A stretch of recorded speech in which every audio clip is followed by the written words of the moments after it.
Hi guys, here is how to add indicators in TradingView.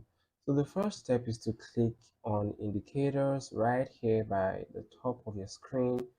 Click on indicators and then you have all the TradingView indicators right here. So you have indicators, strategies, volume profile, auto and candlestick patterns. So let's say for example, if you want to add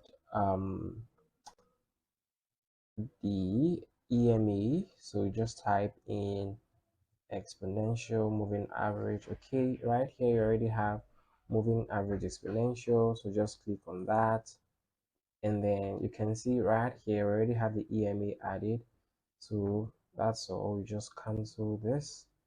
So right now we have the EMA as you can see on the chart. So you just have to edit. You can edit this by clicking right here on settings. You can hide this by clicking right here on hide, and you can remove this by clicking right here on remove indicator. Okay, so that's how to add your indicator on TradingView. um, Thank you for watching and I'll see you in the next video.